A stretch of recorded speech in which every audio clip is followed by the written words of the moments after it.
So my name is Misi, also known as Misi Africa. I like to describe myself as an African fairy, and I am an innovation strategist and a consultant, and also a mommy. Hi guys, my name is T, also known as T the Singer. I am a singer-songwriter, recent music business graduate, and just someone figuring out my life in a creative, fun way right now. Yeah. Amazing. And home for you both is? Home is where the food is. Basically. Home is where the food is, but I live in London, originally from Nigeria. Mm-hmm. Yeah. Same, so I live in London. London is home to me, East London, what I know, what I identify with. But obviously also my mother nature, being from Nigeria, that is home as well. So yeah, I got home everywhere. We are very Nigerian, so I don't know if it's established, but we're sisters and we grew up in the same household. And it was a very Nigerian household, you know. Yam and egg on Sundays, if you know, you know. Can't miss it. Like, it's a thing. But we also travel back home often. I think T has a better story to tell. Yeah, so yeah, Nigeria is literally like, I know Nigeria like the back of my hand, obviously. I was born in this country, been raised here from a very Nigerian household. Both our parents are Nigerian. But when I turned the age of 13, I actually went to go live in Nigeria, which was a big culture shock. Because it's just not the same, you know. But yeah, it was quite a change. And I actually, in the beginning, obviously, it's a new environment, wasn't really warmed up to it. And then I just loved it and I didn't want to come back. And then eventually I came back, and it really made me appreciate, you know, where I was from. I love to talk about it. I love to tell everyone where I'm from and talk about the food and just so much the culture. It was so ingrained in me, and just sharing that with my siblings and everyone else. So yeah, I love Nigeria, and I was happy to have that experience. When it comes to my culture, I've always loved it. And the reason I love it so much is because of the way my parents loved it. My mother loved it. So she would dress up on Sundays to go to church in her, you know, her anchor of her big head tie and her gold jewelry. And I used to think, how flamboyant.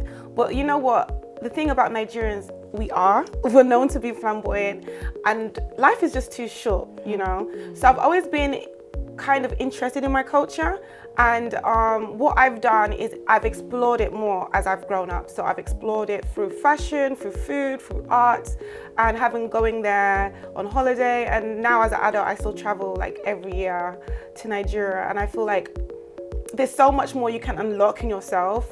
So yeah, my daughter, like, she has no English names, even though she was born here. She only has Nigerian names, and she will most definitely know her culture. Although she is a second generation immigrant, she will still be a Nigerian girl, and she knows that. I think as well, yeah, like being Nigerian is such a great accomplishment to me. I'm so happy that I was born into such a great culture, because like even musically, like right now we're just taking over the world, you know. Afrobeats has come to the forefront, and I'm so happy to know that that's from like my culture, not even just being Nigerian but African anyway. But yeah, just in terms of like the beats I use, and you know, understanding, you know, how to speak Igbo, how to speak Yoruba has really influenced the way I actually not just make music but process music. But yeah, with terms of how I make it, the beats that I try and use, I try and make them sometimes a bit more African and stuff like that. So yeah, I definitely feel like it has had an impact. People like Fela Kuti, you know, when you talk about these kind of legendary artists in music and African culture, they have influenced a lot of people. So it would be hard for me to not take, you know, inspiration from these kind of, you know, examples. My relationship with money has been a journey. Like, it has been a serious journey. I feel like I grew up, you know, not knowing the value of money, not because I was spoiled, because I definitely wasn't. I started working at the age of 13. Yeah, I was doing paper round, my £20 a week. As soon as I got my NI, I got that, you know, that pay slip. So I definitely knew how to work for your money, but in terms of the value, it's more so like how you need to save and utilize it and stretch it, and what you can invest to, what you can gain when you invest it. So I was kind of just paycheck to paycheck, going out, food, new clothes, and I didn't really think about the future and how I could use my money in the future, do you know? But I feel like now I'm at a good place with my money. We have a healthy relationship. where I know it's important to save more than you spend. And I feel like I just have a smarter understanding of the importance of money and what money can bring once you have wealth. And another thing that I actually learned about money that is quite interesting to me is that with money comes wealth, and it's obtainable to everyone. I think I had this mindset where you can only be wealthy if maybe you came from wealth, or you kind of knew people in your close circle who were wealthy, or you had excellent academics, or you were a footballer, or athlete. But no, you can be wealthy just as you are, wherever you come from, if you are intentional about being wealthy. I think my relationship with money is quite new. It's a new relationship with money because when I was younger, so I'm 24 years old.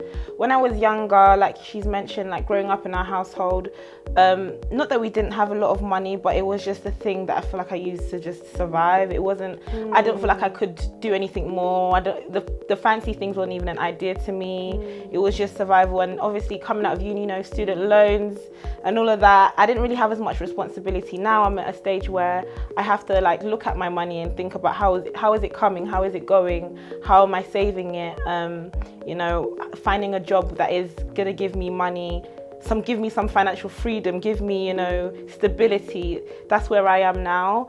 But also at the same time, I'm trying to have a healthy relationship with money because I feel like it's not the answer to everything. And sometimes it's not about how much you gain, but about what you're doing with what you have. Especially as an artist, I'm having to do a lot of things myself. Independently. I'm a lot of DIY, making my artwork, shooting cover videos on my iPhone if I can, or sometimes even just sacrifice, I can't go out, I can't do this because I've got a music video that I have to pay for next month that's, £300 or something. £300 might be not a lot to another person, but to me that could be half of my paycheck. So it's all about, my priorities and stuff like that. So I am starting to kind of have a better understanding with money and just try and see how I can keep it going, how long can it last, what can I do with it and stuff like that, but also having fun because it's not all about paying bills. I cannot just live to pay bills. I can't just live to pay bills. I am young. We live in a crazy time right now, but I'm really just grateful to have the opportunity to, get enough. Money. Get enough, and just what I do with it being important. And so that's what's going on with me.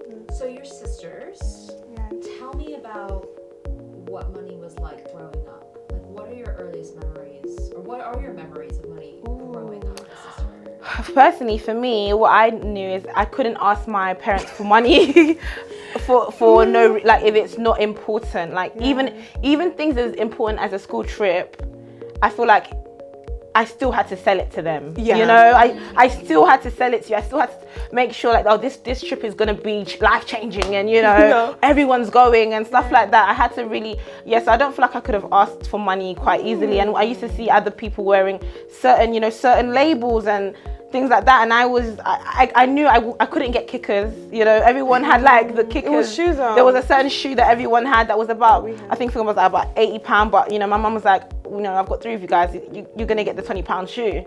And also I think it's also has taught us how to be stylish with less. On a budget. On a budget. A baddie on a budget. Do you know what? And it made us, do what we can with what we have. Do you know what she said? You've actually just kind of opened me up to that thought where when we were younger, my mom is a bargain hunter. She will haggle with anyone. I'm telling you, she'll go to Tesco and haggle. She'll go to Selfridges and haggle. Can't tell her no. So we've kind of got that fighting spirit for our money. I think we always try and get the best for our money. The other day I went into H&M and I saw a little hole in my skirt and I was like, can I have some money off? And that's something that I would have never have done if I didn't have the mother I had. But so like she said, we're baddies on a budget because we've always had to make do with what we've had and stretch our money and kind of like learn how to maximize. And to be fair, you know what, for me especially, I'm in fashion, I'm a fashion consultant, a designer as well. My mom is the first person who introduced me to thrifting. Like we would go to charity shops and she would be like, do you know what this is? You can get this for this. Do you know? She was like, do you know this is Tommy Buy one, get one free. Do an offer. Let's quickly buy this. Yeah. So it's like, I don't want to struggle, but I do want to make the most of what I have. And I feel like, again, when building wealth mindset, it's not about just spending money, it's making the most of the money you have. So I appreciate the way I brought up, but at the time I didn't. No, at the time we didn't. But it kind of goes hand in hand, because also as well, there's negatives to being raised like that, because where now I can see things that are of value, but I feel like now I can get more for my money. But sometimes you can't always. We're always looking for you the can, you can't always find the shortcut out of things, and that's what I'm saying. I'm trying to build a new relationship with money, because it's a two-edged sword, really. Like, you know, it's a two-edged sword. You can get the most for your money, but then you also have to pay for good things. You know what I mean? You can't always look for the. So yeah, I'm trying to understand that, and also recognizing that as well is another important thing. Recognize what you actually should spend enough money on, and what you know you can kind of probably get for less. So yeah. For me, I was not taught about money from either of my parents, nor was I taught about money in school or by friends and family. Learning about money became intentional for me, and I started listening to podcasts. I really love a podcast by a woman called Patrice Washington. Also books, obviously Rich Dad Poor Dad, and then just looking at pages on social media. There's amazing pages that you can follow that will give you tips. Obviously, Blue Money is an amazing page, and I think just putting that to work. But I can tell you one of my learnings from this journey is actually all about mindset.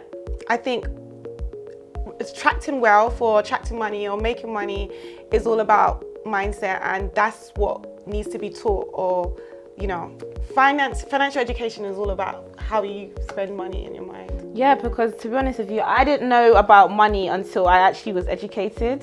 Like literally until I went to university, and I'm seeing like loans for this and that, and I'm having to think, okay, how much money am I gonna budget this month? How much? Like I didn't know about anything like that. No one told me about a savings account. I didn't know about having an account for when, you know, the world goes in a pandemic and you have no money. Like I didn't have no money for a rainy day, you know. I used to live off, you know, I have this today, I'll do this today. I didn't really think about the future. So being more educated has also taught me to not just learn what people are teaching, but go and seek out what you need to learn. You know, learning about mortgages, learning about interest, even finding the right credit cards. There's a lot of things I've had to actually educate myself with. Right now, I'm planning to buy a house and move out. I had to look at my expenses for the month and actually think, can I afford this? How much money would I then need to actually make for me to do this, and things like that. So I feel like, in a sense, I come in from a privileged place of education. Some people don't, you know, want to learn that. They don't feel like they need to. Their parents haven't taught them. Their friends aren't talking about it. So it is a mindset. Again, it's all about the individual. And I'm grateful that maybe because of my education and my goals, it has kind of forced me to look directly at my finances and think about, you know, how am I going to get money tomorrow? So we do not waste money. First of all, in Nigeria, we count our change. We count our change. There's no, keep no. It's, Oga, give me my money back. Sorry. It's just what it is. And it's because the hustle for money is harder over there. The hustle for money is harder. But then actually, Nigeria, there's an abundance of wealth in Nigeria, and it depends on what Nigeria we're talking about, but we're talking about the majority. So yeah, it's a definitely different way that people spend money. Over here, it'll be like tips, and there's a little thing. I feel like in this country, people we're not as appreciative as to what we have and the access we have, even to, you know, getting loans. People can get loans quite easily. People can get the aid that they can, and they still neglect that, or they still don't appreciate that. Where in Nigeria, for you to even get a loan, or to even someone to even just dash you money, you know, which is people, beggars on the floor asking for money, is hard. Talk about this country where we have it in excess. So I feel like the opportunities are different in terms of how you can get the money, and then the mindset is different in terms of, you know, not thinking it's as important, or, you know, or whatever kind of thing. So in this country, I feel like, you know, we are a bit spoiled in a way, but not to say there's not people that are also suffering as well, because that is just a universal thing. No matter where you are, color, country, you know, there are people struggling. There are people that don't have the same amount of, you know, opportunities and jobs and stuff like that as circumstances. But I do feel like Nigeria do have a sense of, you know, I'm gonna try my hardest, even if it is to get this little amount of money. Where this country, the thing is, I'm a single mother. if I was in Nigeria right now, I would be finished. I would be absolutely finished because it would be hard for me. But in the UK, there's opportunities. You know, we have a better financial infrastructure. You spoke about the aids, and there's stuff like, you know, 15 free hours childcare, or there's these coupons you can get and all these things. And it's like the government do try. I know we're going through things right now, but there are systems in place to support people who find it harder to get, you know, make the basic household income. So yeah, like my sister said, we are a bit more relaxed in our work ethic just because it is a bit easier for us. Not that it's easy, but it's easier. And I think that's just the truth. Yeah. T's money personality. I'm not sure the genres of personalities, but I feel like T is a baddie on a budget. She's a baddie on a budget. She's someone that is starting to earn more. Congrats, she starts a new job next week. Thank you. I think she's starting to realize that, you know, I need different pots now. She still likes to play, but, you know, she's starting to get serious about her life. She's building a future. She has a partner, so they're thinking about the future, and it's really exciting to see actually the growth. Yeah. I think her money personality, she can do many things with her money at a time, this girl. But what I feel like her personality priority is her child, like making sure she's okay, she's got everything that she needs. And also she has the money to do fun things with her, show her this life, this world, go on holiday. Yes. Especially being a stylist and, you know, someone that's into fashion, she's also putting that into your self-image, you know, investing in certain pieces, sustainable pieces, you know, investing in, you know, factories for your own business, just stuff like that. You know, I think that's what that is. And also as well, building that structure for your family, you know, saving for a house and moving out and just trying to, you know, create a great grounds for yourself, for your family and yourself. So I think that's what you're... I'm foundation building. Yeah, you're very foundation building. Foundation building, but living in between. That's what I'm We got living in between, yeah. I think wealth is being comfortable, happy and secure. I think wealth, when used the right way, is freedom, peace, and power. Yeah.